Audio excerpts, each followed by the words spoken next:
Okay, welcome everyone. It's beautiful Sunday after, sunny afternoon, not Sunday afternoon. Sorry about that slip of the tongue there. I'm Mary Woods. I'm very happy to be a member of CAPE. I'm an architectural and urban historian, and I once taught in another life in the Department of Architecture at Cornell. So this afternoon, I am very honored and also delighted to introduce Miss Jade Doskow, who will present her lecture, Freshkills, a New Concept of Wilderness, as a part of CAPE's ongoing lecture series. Now, Jade, whom I'm very pleased to count as a friend as well as a colleague, is a gifted artist, teacher, and lecturer. She is the first artist in residence at Freshkills on Staten Island, and her artistry is with a large format view camera. You may know that Freshkills is or was at one time the largest household garbage dump in the world. And now it's been transformed into a wilderness, and I also believe a dark sky park. Jade's large format color photographs of this iconic landfill, which was reopened to receive the remains from the 9/11 tragedy. And now, as I said, it's the largest landfill-turned-park, revealed the paradoxical, ethereal, and ever-changing beauty of this transformed landscape. Jade's photograph challenged our preconceptions of nature, culture, and wilderness, while also underscoring the labor, time, and infrastructure needed to create and sustain such so-called natural places. As Jade has written about this project, quote, during these times of climate disaster, Freshkills Park offers a compelling, albeit complicated, imperfect, ultimately optimistic view of how visionary urban planners can take a landscape that has been completely destroyed and revive it, literally transforming the garbage of the US's most populous city and creating grasslands replete with rare species of flora and fauna, rolling hills dotted with flowers, and waterways once again attracting marine life. This work asks us if 2,200 acres of New York City's household waste can be transformed into glorious meadowlands and woodlands, what else is possible, end quote. Based in New York City, Jade holds a BA from NYU and an MFA from the School of Visual Arts. She's also on the photography faculties of the International Center of Photography and the City University of New York. Lost Utopias, the publication of photographs from her survey of former World Exposition sites, was published in 2016 by Black Dog Press, based in London. It was also the subject of a Cornell exhibition organized by Professor Jennifer Minner of City and Regional Planning, for which Jade lectured, and I should also say Jenny contributed an essay to the Black Dog Press publication. Jade was also one of 50 women featured in the award-winning publication 50 Contemporary Women Artists from 1960 to the present, which was published in 2018. Her works are shown at Front Room Gallery in New York City and the Tracy Morgan Gallery in Asheville, North Carolina. Jade's photographs are published and reviewed internationally in such venues as the New York Times, Photograph, Wired, Smithsonian, Slate, and Newsweek Japan. And recently, very recently, her work appeared in a New York Times photo essay about Red Hook, Brooklyn. And we have put that URL as well as Jade's website in the chat message function. And several images from the Lost Utopia project are also part of the Museum London exhibition From Remote Stars, Buckminster Fuller, London, and Speculative Futures. Philip Shane's 2021 documentary film, Jade Doskow, photographer of Lost Utopias, will be screened at the School of Visual Arts on March 15th if you should happen to be in New York City. And I'd also like to thank Lisa Earle, who is the CAPE president, and of course, Cynthia Robinson of CAPE, and they make all things possible. And I'm very appreciative of their enthusiastic support of Jade's lecture. Now, just 2 bits of housekeeping. Starting with myself, I'm going to remind everyone in the audience to put your mics on Zoom. And we're going to hold the questions until the very end of Jade's lecture, and then please use the Q&A function. Please join me in giving a warm Cornell welcome to Ms. Jade Doskow. Great. Thank you so much, Mary, and thank you to CAPE for inviting me. It's really a pleasure to be here and share this body of work and the concepts that surround this project. So I'm going to start kind of talking about contextualizing this work within the creator photographic canon, and then get into some of the photographs and the themes behind them.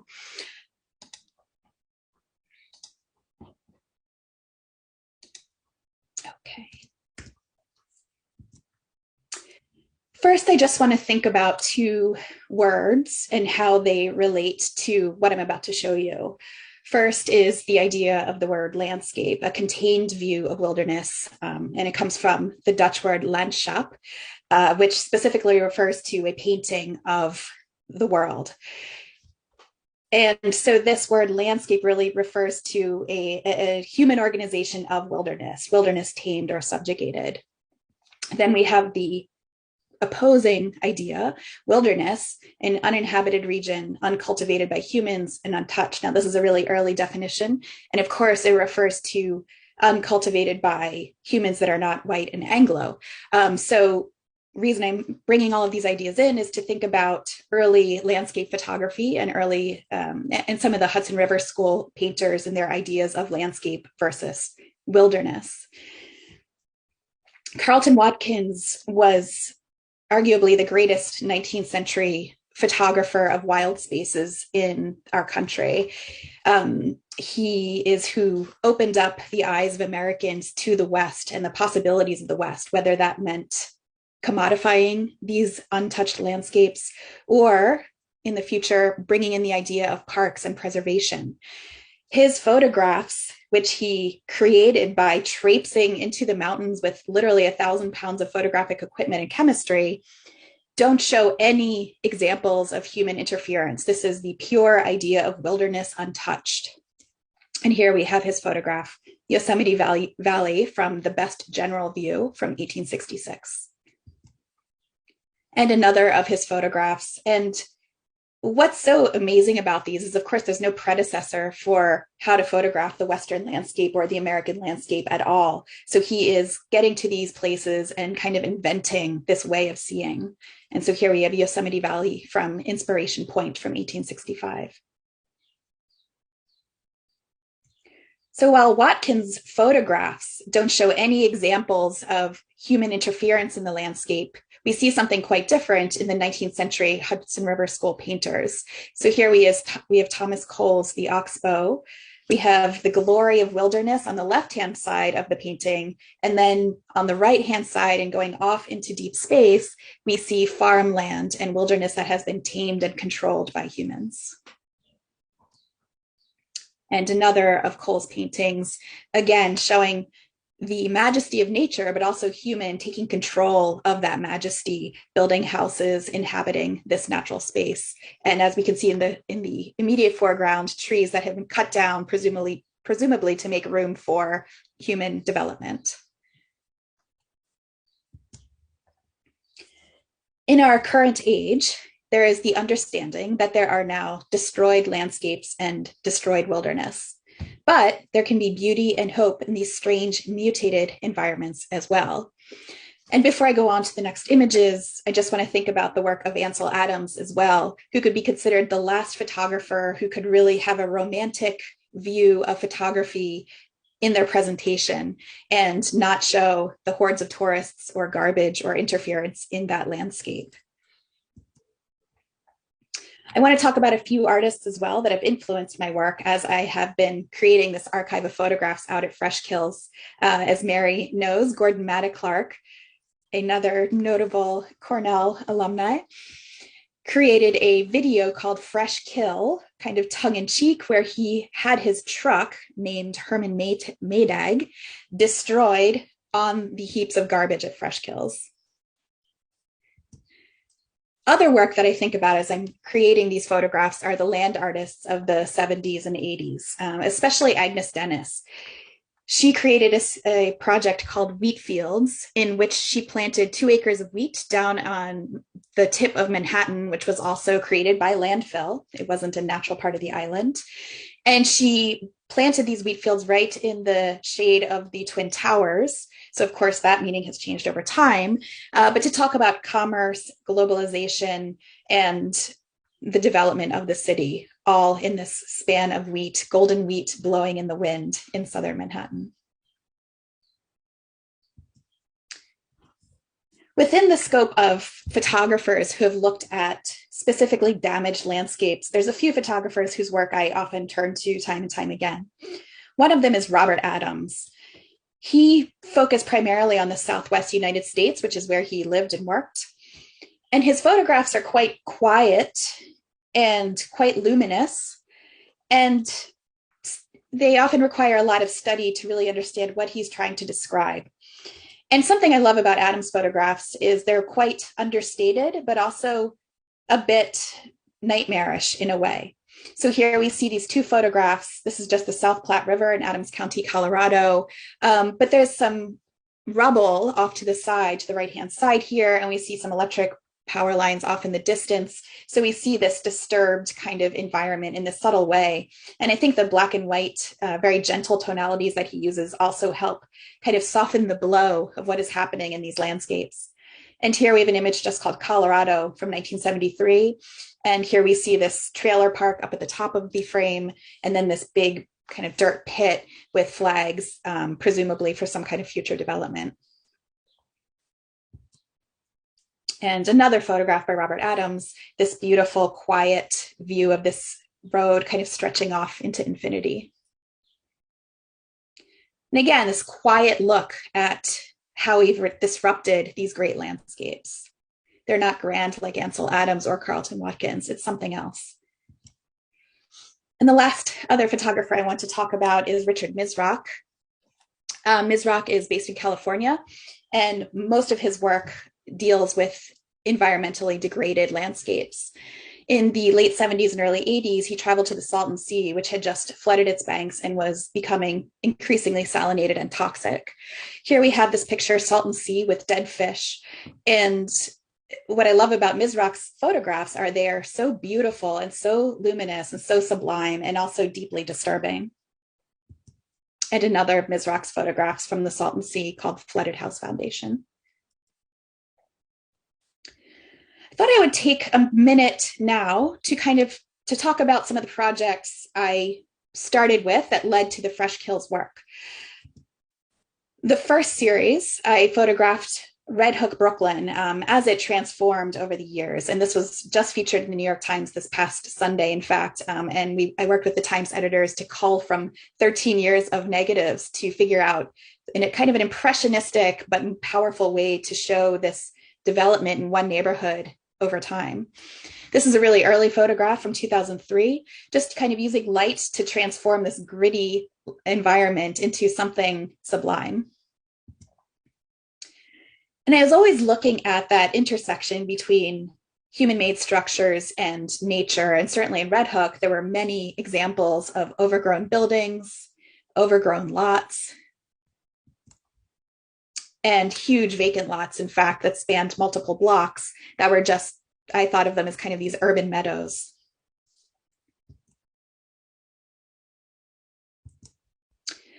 From that project, I started looking at the landscaping and planning of World's Fair sites and how they exist today after World's Fairs have closed. So again, thinking about nature out of control or in control, and how, again, there's this intersection between human-made, human-planned sites and the unplanned that comes afterward.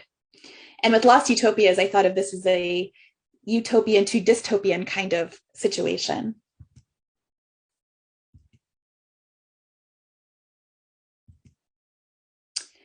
And from here led to Freshkills, which I think of as dystopian to utopian. It's a very positive kind of part of New York City, and certainly in terms of thinking about environmental transformations. This was actually a photograph I made on my very first shoot out there. And basically, I wasn't too aware of what Freshkills was, other than its notoriety as New York City's largest garbage dump for 53 years, created under the helm of Robert Moses in the late 40s. He sold it to Staten Islanders under the pretense that it would be temporary, a 3-year temporary stopgap measure for the city's garbage, but it turned into 53 years of dumping upon Staten Island. I first was exposed to the site when I was traveling out there with a group of photography students that I was teaching at the School of Visual Arts. We were traveling around the city and photographing unusual green spaces, and I thought, this seems like a good time to learn what Freshkills is about. As soon as I stepped out of the Parks Department van and was confronted with these undulating meadowlands, I thought, I have to commit to this project. This is incredible. So after a few months of meetings with New York City Parks and Sanitation, they approved my proposal to become essentially the main photographer of the site. And here, of course, we can see downtown New York City off in the distance. Here in the foreground, we're actually, if you can imagine, underneath these meadows are tons and tons of garbage that has been compressed down below these new meadows.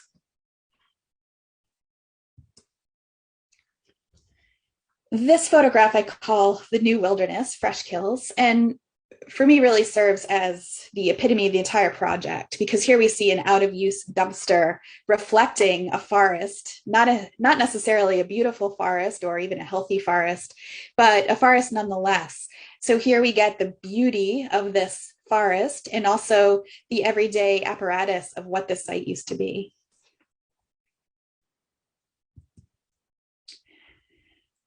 Freshkills is quite large. It's 2,200 acres, which in the Midwest or the West, not so large, but within the 5 boroughs, that is a huge amount of space. This picture here shows the West Mound. The site is comprised of 4 different mounds: the West Mound, the South Mound, East and North and East. The West Mound is the largest part of the site. It's 545 acres. And it's the most sacred part of the site because this is where the rubble and remains from the Twin Tower tragedy were brought directly after that happened in September 2001. For that reason, it was saved to until the very end of development of the 4 mounds. And indeed, in this picture, we can still see it kind of mid-process. So there's biomesh and different materials that are keeping the soil in place. And here we see this really unusual irrigation system designed expressly for Freshkills. And as Mary mentioned, this is the largest landfill-to-park project on the planet. So there are many examples of engineering that have never been seen before because they were invented specifically for the situation at Freshkills. What I loved about this structure as well, and this is a special stormwater irrigation system with gabion walls, was how this place felt unnatural and natural and simultaneously ancient and very new. So the feeling of the place was just unlike anything I've experienced.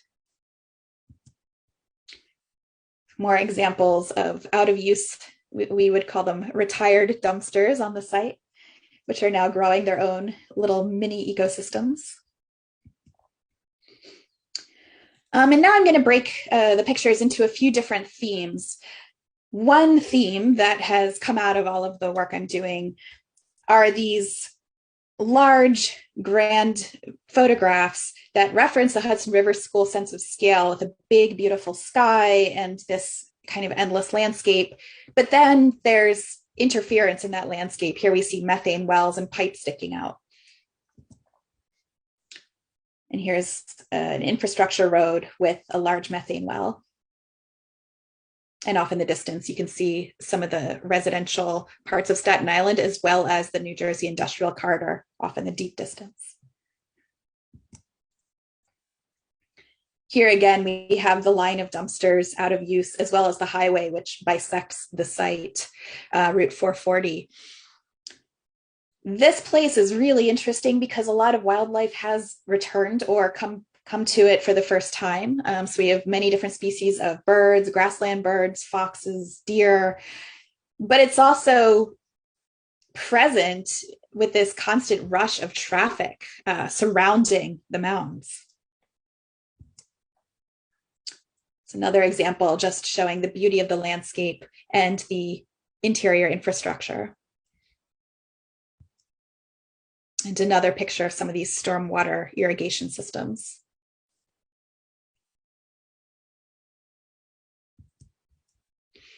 This, I immediately thought of Richard Serra's work. So this is called After Serra. In reality, this would have been used to separate garbage as it was brought in from around the city. And these are really huge walls that we see here.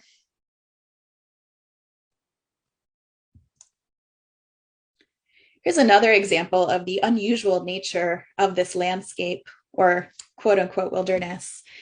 This is the East Mound, another part of the site. And as you can see, there's water on the roadway that is stained this brilliant shade of red. And the way this site is now constructed, we have the garbage underneath, and then there is piping to bring out the leachate, which are the liquids that come out of garbage, and the methane, the gas that comes out of the garbage, essentially breathing and rotting. And then over that, we have something called capping, which is kind of like a mega garbage bag material, really thick plastic, which entombs the garbage underneath.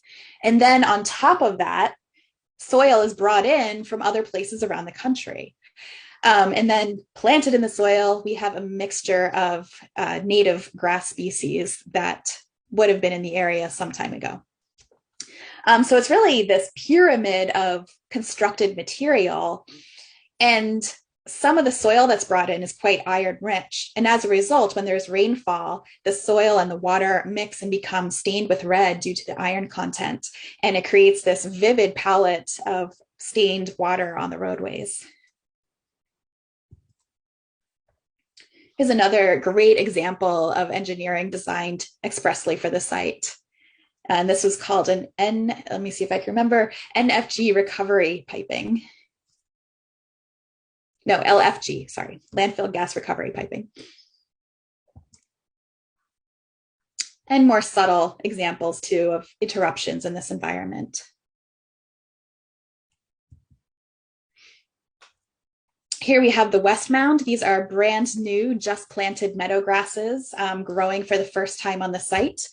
Before long, these grasses will be huge, and you won't be able to see this other design of a methane well that looks so huge here. Soon it will be surrounded and dwarfed by these tall grasses. And another picture of the West Mound. This snaky looking thing in the front is called a wattle. This is also used for irrigation control around portions of the site. And this is the West Mound earlier on, right when they had covered the new soil with mesh, biomesh. And another example of that stained rainwater in the East Mound.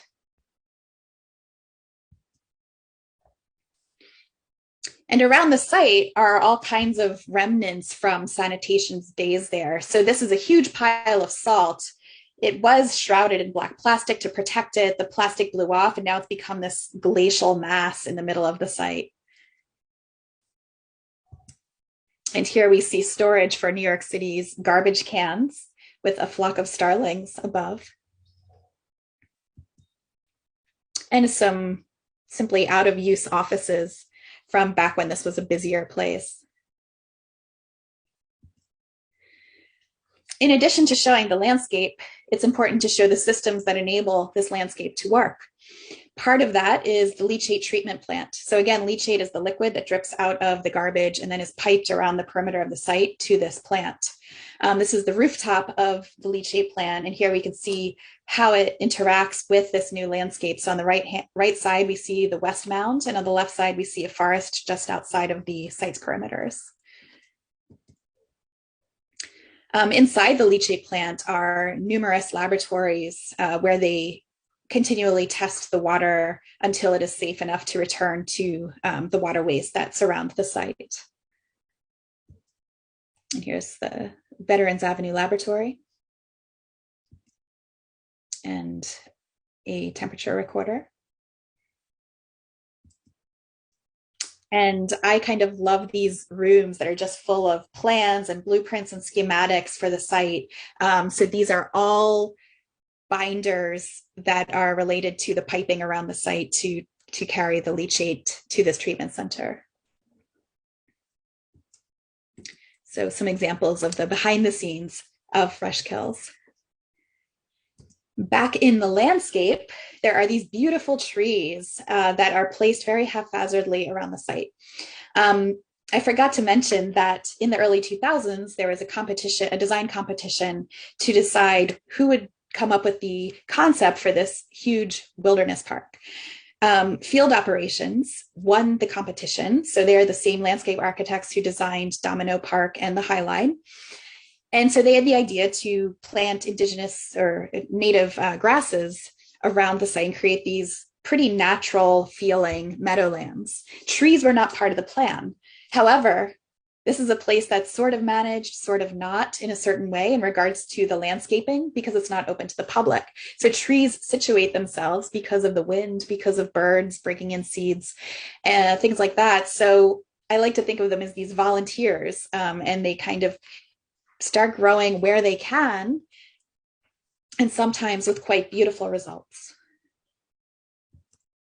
Here are some other volunteer trees. An important detail as well is that sanitation and parks cannot allow forests to establish themselves upon the mounds because the weight of the forests would cause the mounds to collapse. As a result, the only trees that can survive are the ones that are right next to methane wells or other structural objects, because then they're safe from when sanitation has to mow the site to prevent forests from establishing themselves. So this is why the trees are really lucky if they get a chance to grow.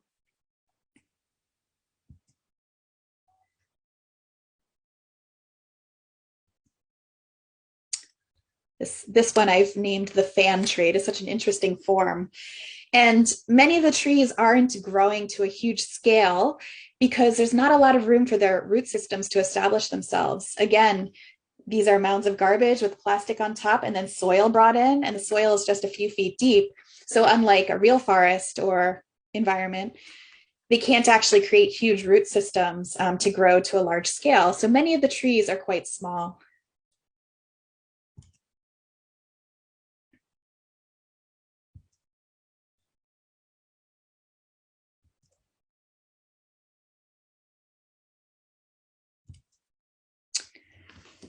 The next portion of these photographs that I'll share with you are about the topography of the land itself, which is surprisingly hard to describe photographically. It's a very sculptural site. Again, these are mounds, large mounds. They don't have any kind of natural form to them. And I think of them as kind of these giant sculptures formed by the workers in sanitation, because they're covering that garbage and then putting the soil on top. And then they have to build a lot of structural elements to keep everything in place so the mounds don't slide down as the grasslands are establishing themselves. As a result, the topography is very unusual and hard to capture. I've spent quite a few hours, many hours, in fact, with my large format camera, trying to figure out how to best show the undulations, the forms of this topography. Here was one of the successful pictures. So I'm standing at the base of the North Mound and looking up. And one of the reasons I use a large format camera, so the similar kind to what you would have seen a 19th century photographer use, except the modern version, is that you can control the perspective and skew perspective to really mirror what's in front of you.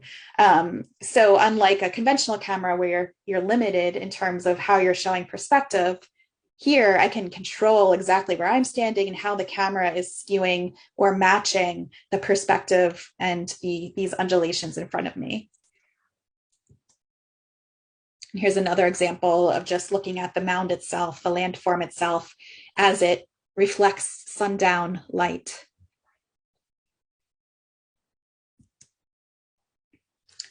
And these are of the East Mound from, I think, last spring or the spring prior. The east mound is the smallest of the mounds because it was never filled to capacity. And on the mound itself are these little bumps where they have, I believe, methane wells of a different type or something like that. And I was just fascinated by these little bumps upon the greater mound. And I spent many hours trying to figure out, well, how can I show this odd part of this topography? And finally, on this day, I was able to convey these kind of alien landforms on this greater mound. And in this one, I don't know if you can see, let me see if I can zoom in. Yep, there he is. There's actually a fox living in this mound. So this was kind of exciting. With a large format camera, it's very slow and arduous. It's hard to capture wildlife, but this fox was so fascinated by me with my dark cloth that it stopped to stare at me. And another example of one of these mini mounds upon East Mound.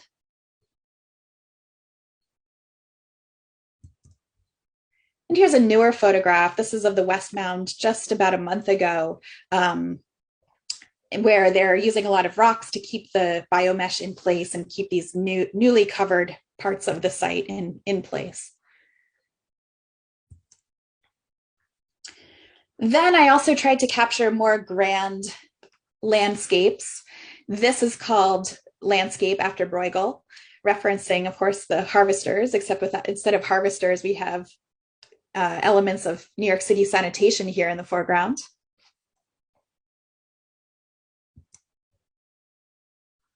And often it's just about the scale and the color and the beauty of the place. This was an early winter photograph, and it was just as pure and perfect as Watkins' photographs, except again, a human constructed wilderness.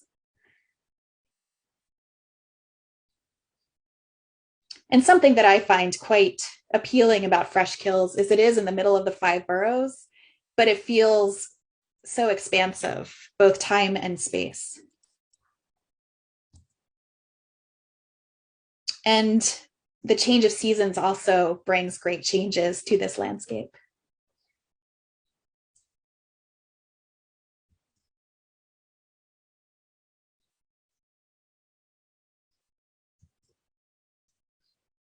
And here's an example of just how wild the overgrowth or undergrowth, under and overgrowth can become. This is on one of the fringier areas between the waterway and the interior of the site. So it's really an untouched, overgrown part of Freshkills that I found really fascinating.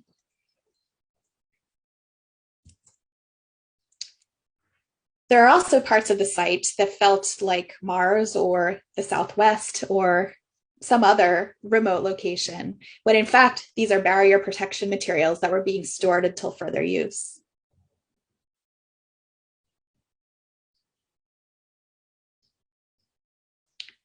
So again, thinking about 19th century photography, discovering these new frontiers, because I do think of my exploration of Freshkills as discovering a new frontier, because indeed this has never been traversed before by a photographer in the sense that other parks and other public wilderness spaces have been.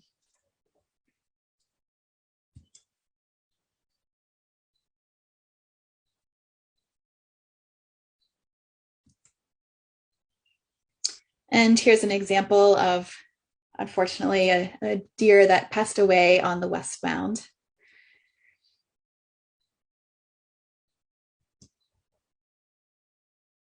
Landscape photography is also very much about light, and here we get this beautiful glimmering light at sundown.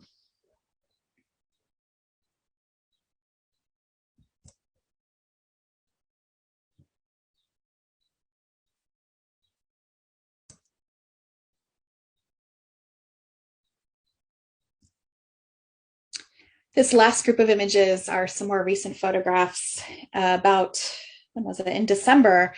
We had this wild day in New York. Maybe you had it in Ithaca as well. There was a hailstorm and snow, and it was just very crazy out. And I was so fortunate to be out at Freshkills that day. And because it's this 2,200 acre space with nothing impeding the light, there's no tall buildings, nothing taller than these mounds. The light was just so strong and pure above the site.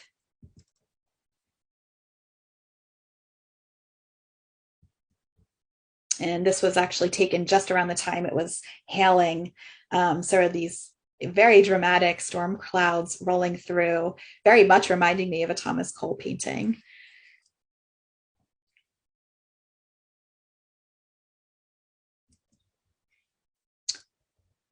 This is also called The Storm. This was also taken during a very stormy day. And this is a pile of wattles used for barrier irrigation control.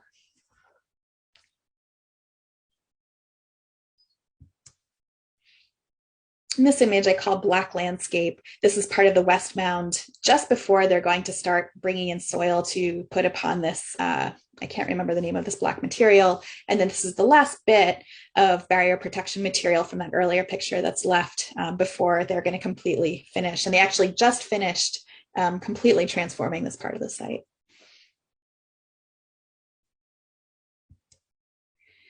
I thought it would be fun to show a few pictures from my days out there working. So when I am out on a shoot, a few folks from Freshkills Park Alliance meet me, and basically they drive me around for the day, and we just kind of work as I where seems good to shoot for the day, and so it's a really nice partnership.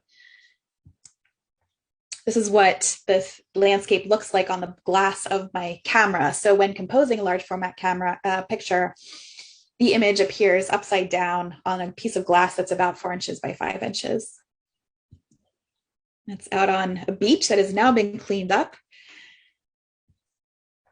And there's that same beach. And I think of the beach as this battleground within Freshkills, because while Freshkills is turning into this magnificent place, it is surrounded by the New Jersey industrial corridor on one side and New York City on the other.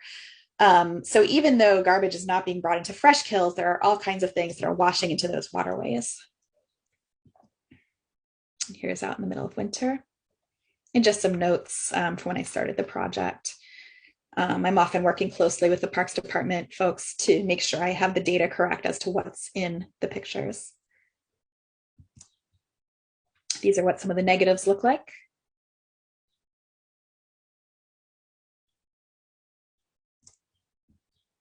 And back in August 2020, the New York Times did a really beautiful spread. So this is kind of the first public debut of the project, and with writing by Robert Sullivan, who's written so beautifully about the meadowlands and other damaged places. Then I thought I'd finish with a few really new pictures. I started working in black and white, inspired by Robert Adams, and just thinking about different ways to think about this landscape, really focusing on the texture and the landform specifically.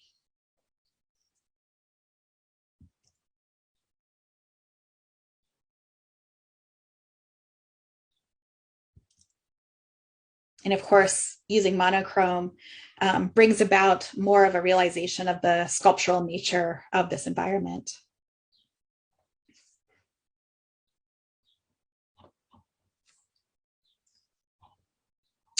I hope you all enjoyed this introduction to this project.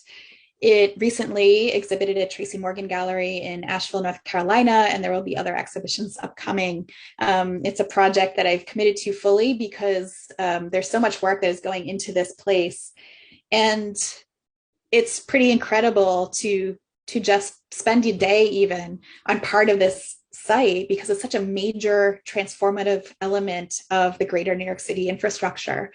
Thinking about Central Park, right? That started out as one thing and ended up as Central Park. So this crafting of this massive city park, it's quite something to behold as a photographer.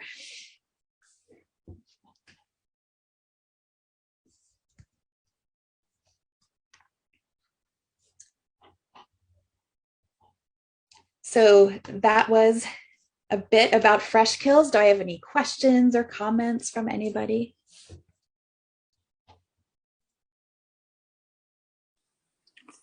It was marvelous. Thank you. Thank you. Thank you so much. We do have a comment or a question. Mary, did you get it, or do you want me to read it? Well, I'll do it. Let's see. Yeah, it's from one of our colleagues. Okay, go ahead. No, go, Very interesting observation and comment go ahead and go in the ahead. chat. Okay, Lorraine Maxwell, and perhaps Lorraine would also want to unmute herself and show herself, but I can read the comment if you prefer. Okay, I'll go ahead and read it. Thank you, Jade, for this wonderful presentation. Some of this presentation reminds me of the forest that has grown up on the site of the demolished Pruitt-Igoe housing project in St. Louis. Do you know about this project? Is the forest still there, and is anyone documenting it? Thanks, Lorraine. I didn't know about it at Pruitt-Igoe, another infamous site. I'm not familiar with the site, and I will certainly look it up now that I know about it. I mean, there are many sites globally that have been landfills and turned into parks, certainly. Freshkills being the largest, but this is great to know about. Yeah, perhaps you can tell us more about it, Lorraine. Have you been there and experienced it? I've allowed her to talk. Oh, okay. Oh, sorry. That's right. Yeah, Cindy has ultimate control. I think I just unmute? Yep. Yes. Okay, thank you. Sorry, Jade, thank you so much. Yeah, I'm also a member of CAPE. CAPE in my former life taught in the College of Human Ecology. I taught about the Pruitt-Igoe project in St. Louis, and I show my students the before pictures when it was a slum in the early 1900s, and then this huge public housing project built in the 40s and 50s, and its deterioration, and it has now become a forest with walking trails and things, but it seems as if it happened in a very unplanned way.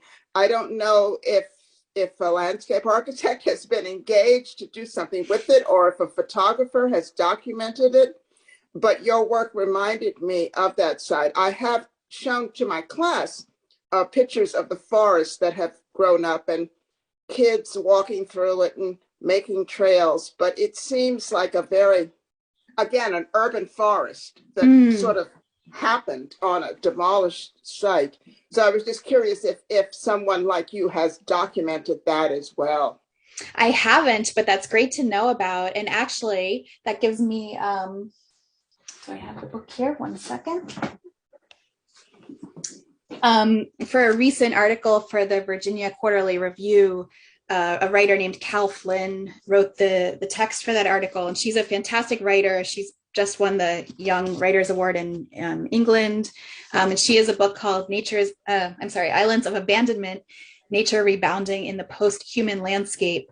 So she was really great to partner with, because in her book, she goes to specifically about 7 different locations that are similar to what you just described, including Chernobyl, including Paterson, New Jersey, and looking at places that are devastated by humans and then have turned into something else, oftentimes with really unexpected results, flora and fauna that can specifically absorb toxic materials, for example.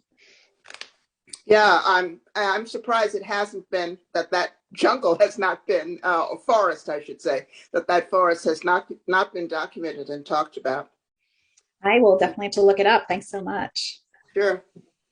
Thank you again.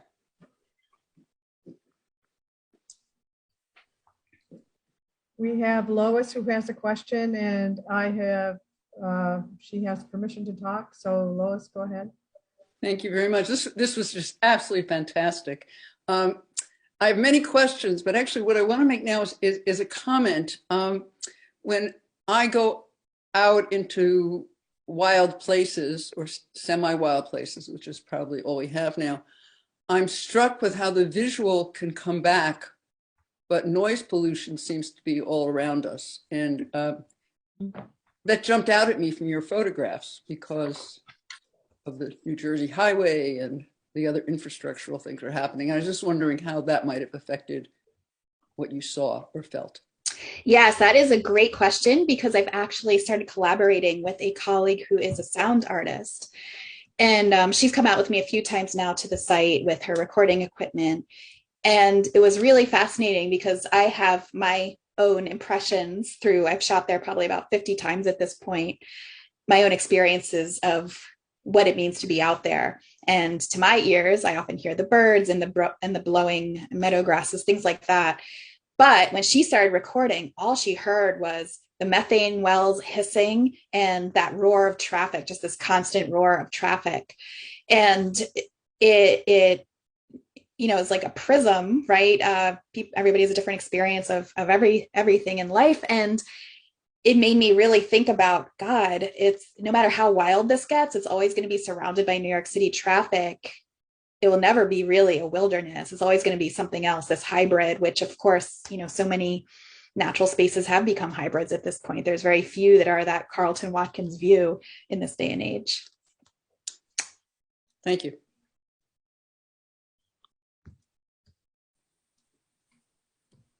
So I have a question out for you. Do you have plans to publish a book with your photographs on Freshkills? Yes, certainly. I was just thinking about this, in fact, because while I am exhibiting the work, this is a tiny fraction of the full archive of photographs. I photographed now for about 3 years, so most likely there will be a book in the next 2 to 3 years. Yes. I have another question. Mary, do you have it? Oh, sorry. Let me check. I was going to ask a question. But actually, I don't see after you have plans to publish the book. So I can read this out. Some cat. Sorry. Wait, where is Jim? Jim Lasoy is asking some I don't know.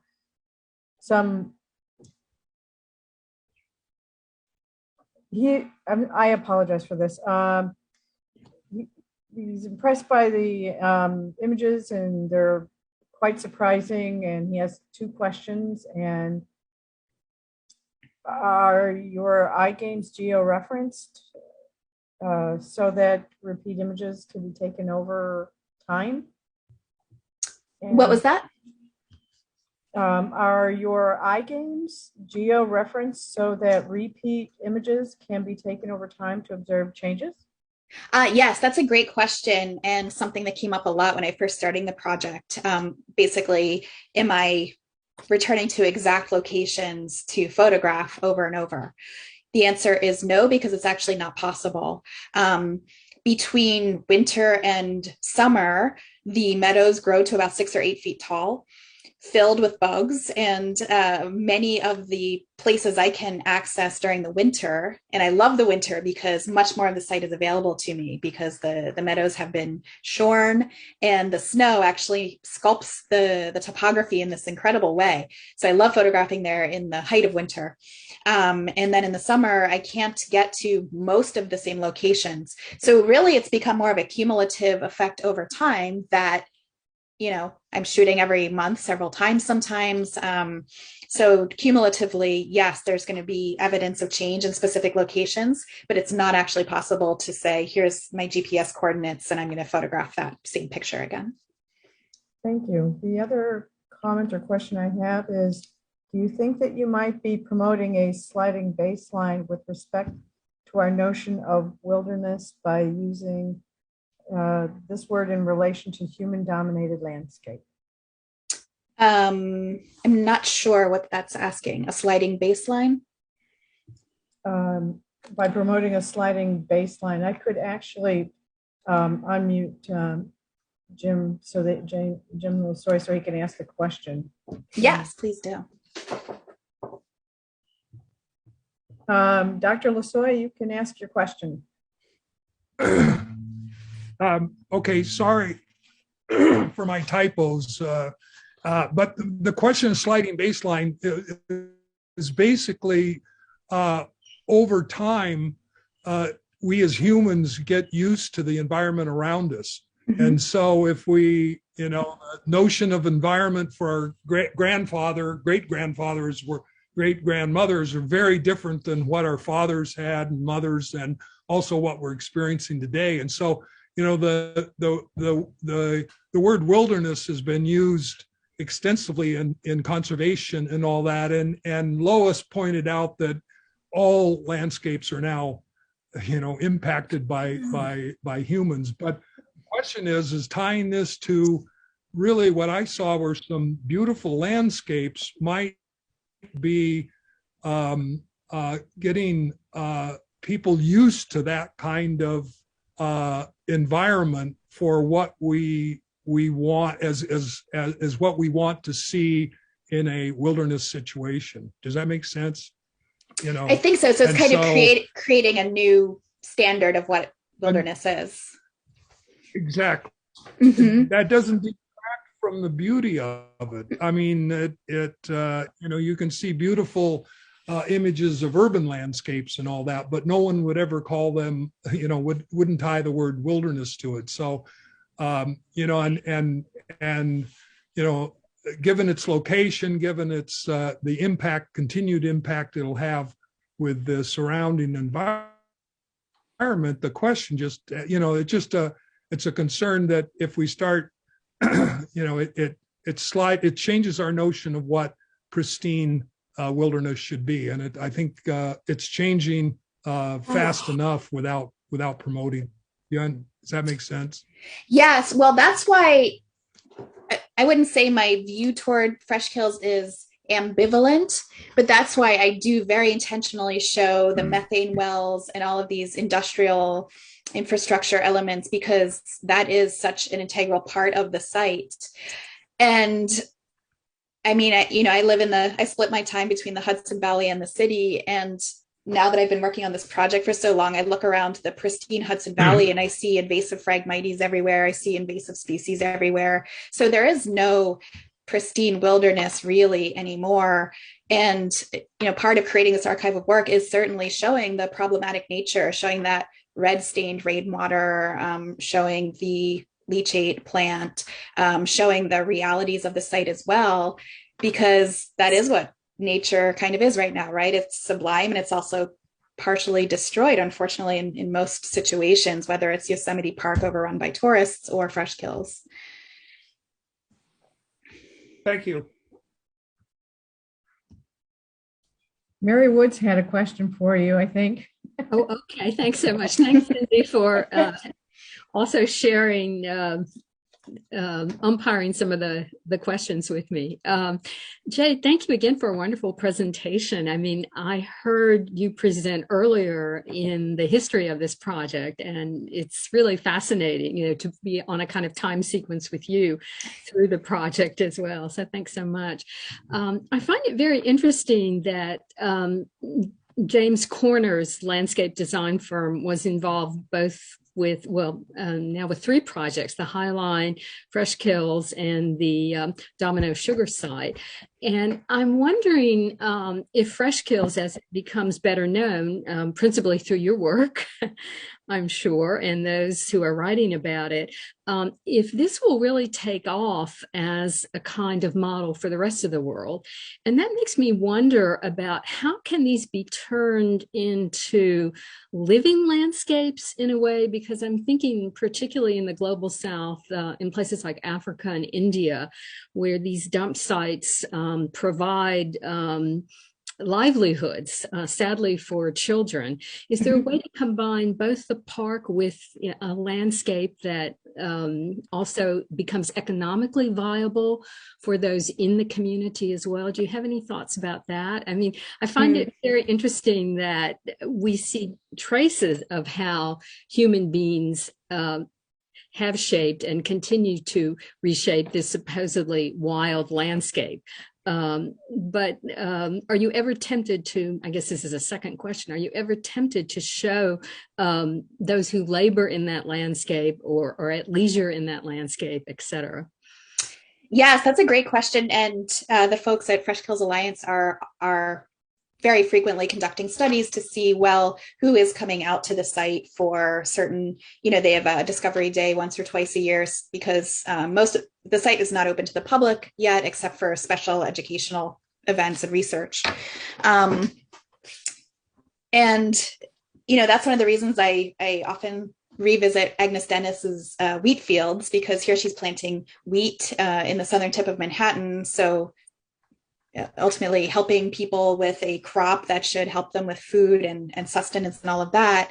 And Freshkills, I'm not sure, other than having kind of some lungs, ironically, for New York City, it's right now it's in such a limbo state. It's hard to see where it will go, because right now it's not slated to be quote unquote finished until 2036. So it's in terms of giving back to the local community, other than not being what it was, on an economic level, I'm not really sure where it might end up. It's interesting. I actually just returned from the Salton Sea and thinking about how they stocked the Salton Sea with tilapia before it became a toxic body of water and things like that, which helped for recreational purposes, but not a real environmental means. Kind of reminds me of that. Like, how could it turn into something more substantial for Staten Island other than erasing what happened? Don't have a good answer, Mary.